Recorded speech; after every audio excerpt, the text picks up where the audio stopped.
جی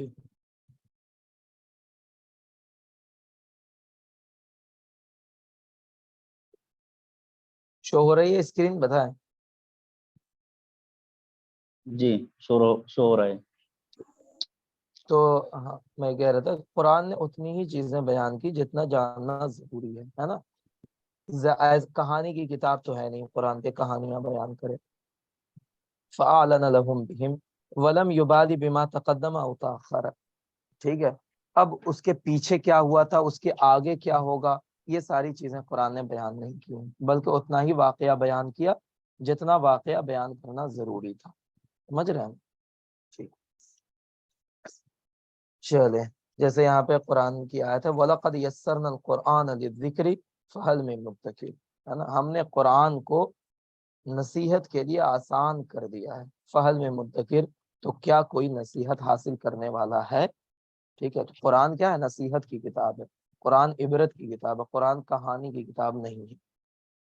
تو اتنا ہی واقعہ اللہ بیان کرتے ہیں جتنا ضروری ہوتا ہے نا۔ پورا واقعہ نوح علیہ السلام کیا کر رہے تھے اور یہ کیا کر رہے تھے، پورا واقعہ بیان کرنے کی ضرورت نہیں ہوتی ہے۔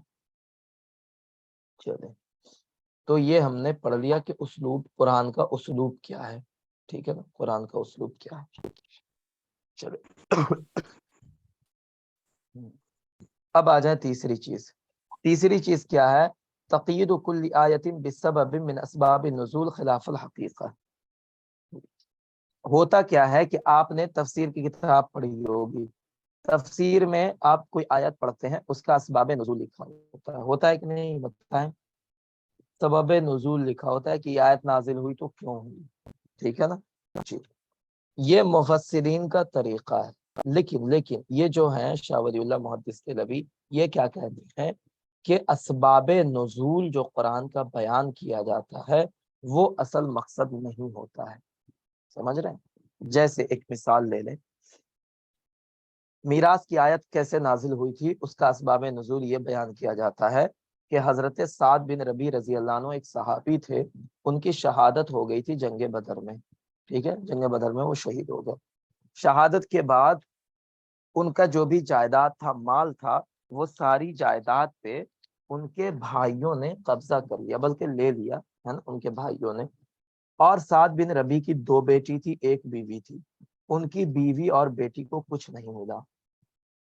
ٹھیک ہے، تو حضرت سعد بن ربیع رضی اللہ عنہ کی جو بیوی تھی وہ آئیں اللہ کے رسول صلی اللہ علیہ وسلم کے پاس اور آ کے فرمایا اللہ کے رسول دیکھیے ایسا ایسا ہو گیا، سعد کا جو بھی تھا سب کچھ ان کے بھائیوں نے لے لیا اور ہمارے لیے اور سعد کی بیٹی کے لیے کچھ بھی نہیں چھوڑا۔ تو اس وقت تک میراث کی آیت نازل نہیں ہوئی تھی۔ تو اللہ کے رسول صلی اللہ علیہ وسلم نے فرمایا کہ ٹھیک ہے تم جاؤ صبر کرو، اللہ تعالیٰ کوئی حکم نازل فرمائیں گے۔ پھر یہ آیت نازل ہوئی یوصیکم اللہ فی اولادکم للذکر مثل حظ الانثیین اور للرجال نصیب مما ترک الوالدان والاقربون وللنساء نصیب مما ترک الوالدان والاقربون۔ تو یہ جو سورہ نساء کی آیتیں ہیں، جو میراث کی آیتیں ہیں، یہ ساری آیتوں کا شان نزول، سبب نزول بیان کیا جاتا ہے سعد بن ربیع کا واقعہ۔ ٹھیک ہے، سمجھ گئے اتنا؟ بتائیں جلدی سے۔ جی لیکن کہنا یہاں پہ کیا کہنا چاہ رہے ہیں کہ جو سعد بن ربیع کا واقعہ، جو بھی سبب نزول ہوتا ہے وہ اصل مقصد نہیں ہوتا ہے۔ قرآن کی آیتوں کے نازل ہونے کا اصل مقصد سعد بن ربیع کا واقعہ نہیں تھا، بلکہ اصل مقصد کیا تھا کہ جو بھی مسلمان آگے آئیں گے قیامت تک ان سب کے لیے یہ حکم ہے، یہ اصل مقصد تھا۔ سمجھ رہے ہیں جی؟ سعد بن ربیع کی بیوی کو حصہ دلانا یہ قرآن کی آیت کے نازل ہونے کا مقصد بالکل نہیں تھا۔ تو وہی کہنا چاہ رہے ہیں کہ ہر آیت کا ایک سبب نزول تو ہوتا ہے، ہو سکتا ہے، لیکن سبب نزول مقصد نہیں ہوتا ہے۔ سمجھ رہے ہیں نا بات کو جی؟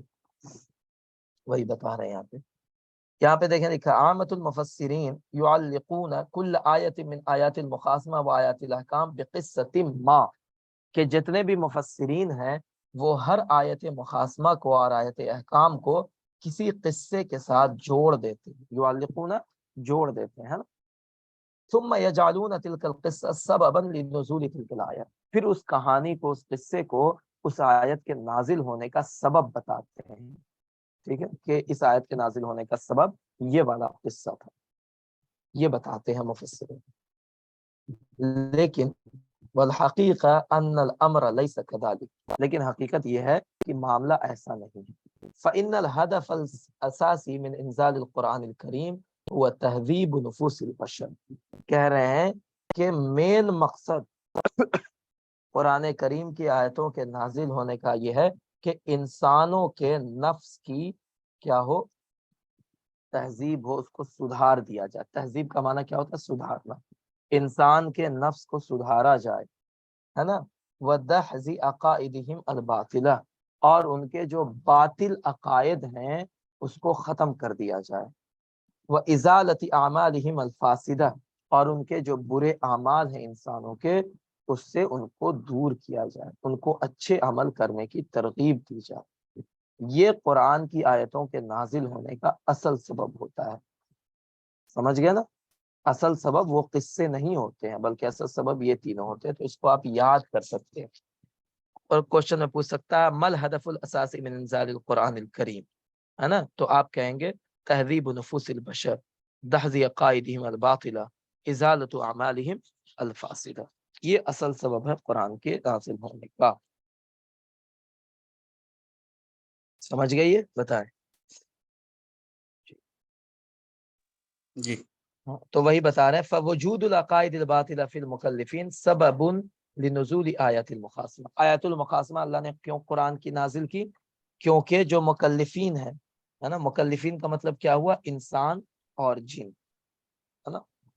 انہی کو تو اللہ نے مکلفین کہا ہے نا، انسان اور جن کو. تو یہ جو مکلفین ہیں ان کے جو باطل عقائد ہیں ان کو کاٹ کرنے کے لیے اللہ نے مخاصمہ کی آیت نازل کی ہیں. سمجھ گئے؟ کیونکہ انسانوں کے اندر بہت سے باطل عقائد آ گئے ہیں، تو وہ باطل عقائد ختم کیسے ہوں گے؟ تو آیت المخاصمہ کے ذریعہ ختم ہوں گے. ووجود الاعمال الفاسدہ وجریان المظالم فیما بینہم.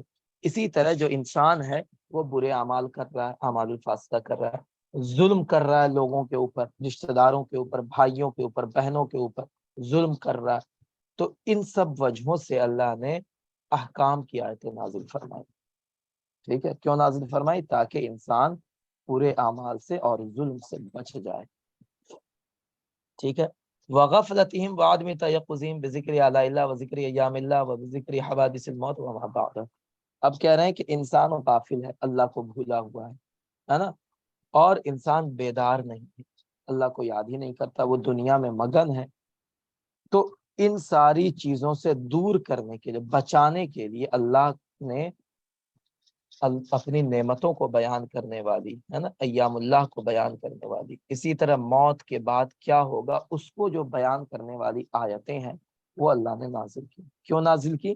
تاکہ انسان اپنی غفلت سے باہر آئے، ہے نا. اللہ کو یاد کرے انسان، اللہ کو بھولے نہیں، دنیا میں گھس کر کے نہ رہ جائے، مگن ہو کے نہ رہ جائے. اسی لیے اللہ تعالیٰ تذکیر کی آیتوں کو نازل کرتے ہیں. سمجھ گئے؟ سبب لنزول آیات التذکیر.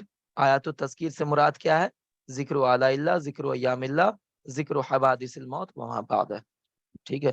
تو آیات التذکیر کے نزول کا سبب کیا ہے؟ تصدیہم لذکر القصص الجزئیہ الخاصہ وروایتیہ لا دخل لہ. کہ ان آیات کے ساتھ جو قصے بیان کیے جاتے ہیں کہ یہ والا واقعہ ہوا تھا اس لیے اللہ نے یہ آیت نازل کی، یہ والا واقعہ ہوا تھا اس لیے اللہ نے یہ آیت نازل کی، تو ان واقعات کا آیات کے نزول میں کوئی ہاتھ نہیں ہوتا ہے. ٹھیک ہے. لا دخل لہ، ان کا کوئی ہاتھ نہیں ہے، کوئی. ٹھیک ہے. وہ اللہ کو نازل کرنی تھی، اللہ نے نازل کی. اور کیوں نازل کی؟ مقصد کیا تھا؟ بندوں کو بہتر بنانا. ٹھیک ہے جی، بس یہی باتیں ہیں. الا فی تفسیر بعض الآیات التي وقع فيها التعریض بواقعۃ من الوقائع التي حدثت في عصر النبی او قبلہ. ٹھیک ہے. اب کہہ رہے ہیں کچھ آیتیں ایسی ہیں جس کو اللہ تعالیٰ نے واقعے کی وجہ سے نازل کیا. جیسے ایک واقعہ ہم نے بتایا میراث والا.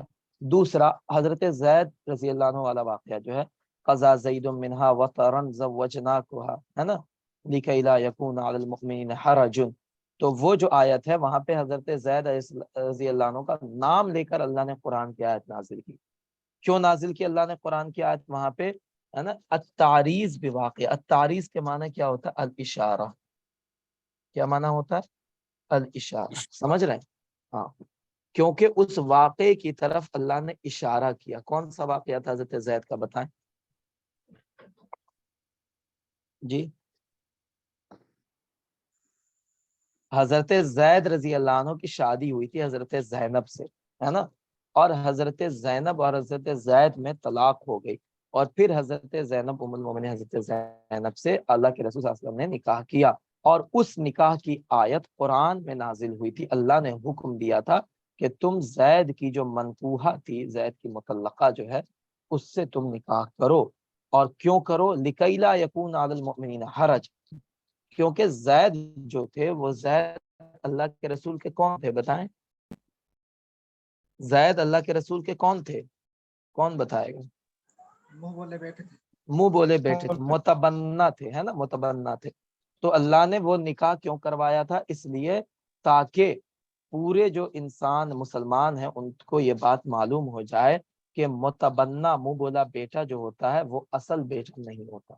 لہٰذا منہ بولے بیٹے کی مطلقہ بیوی سے شادی کرنا جائز ہے، لیکن اگر اصل بیٹا ہوتا، نسلی بیٹا ہوتا، تو اس کی بیوی سے شادی کرنا باپ کے لیے جائز نہیں ہوتا. ٹھیک ہے؟ تو اس لیے اللہ نے وہ قرآن کیا. تو وہاں پہ التعریض بواقعہ ہے. ٹھیک ہے؟ تو ایسی بھی کچھ آیتیں ہیں قرآن میں جہاں پہ اس کا جو سبب نزول ہے وہ کسی قصے کے ساتھ جڑا ہوا ہے اور وہ صحیح ہے. لیکن زیادہ تر جو آیتیں ہیں ان کا سبب نزول جو مفسرین بیان کرتے ہیں وہ اصل وجہ ان آیتوں کی نہیں ہوتی ہے. ٹھیک ہے؟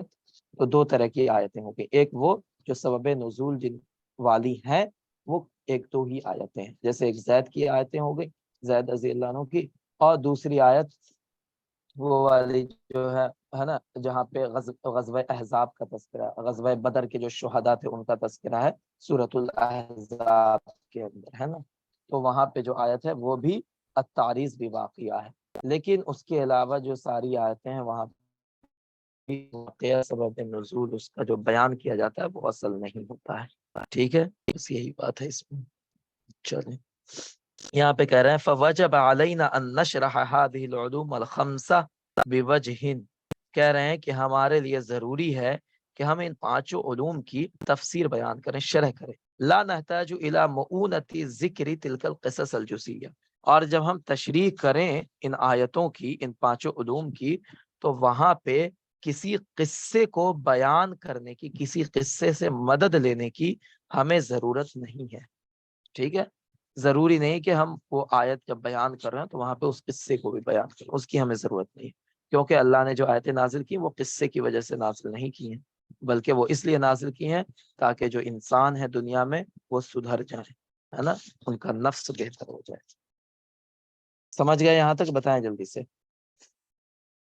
جی جی ٹھیک ہے، تو آج یہیں تک رہنے دیتے ہیں نا، اس کے بعد کل انشاءاللہ اس کے آگے ہم لوگ پڑھیں گے.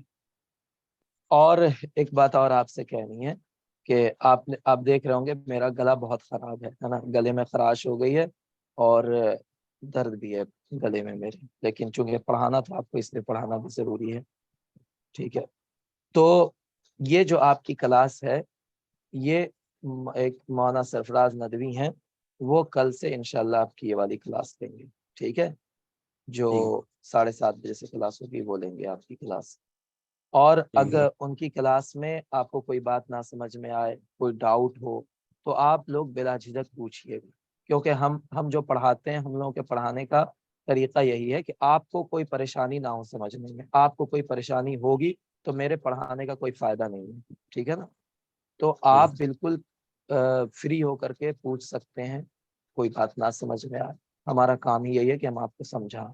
ٹھیک ہے سر، میرا ایک بات ڈاؤٹ ہے، جی سلیبس جی سلیبس ہاں جو سلیبس بول رہا ہے ادھر، جی الفوز القبیر من جی بدایت جی للناحیۃ فصل الثالث، جی جی تو مطلب ٹھیک. فصل الثالث من باب الثانی، جی تو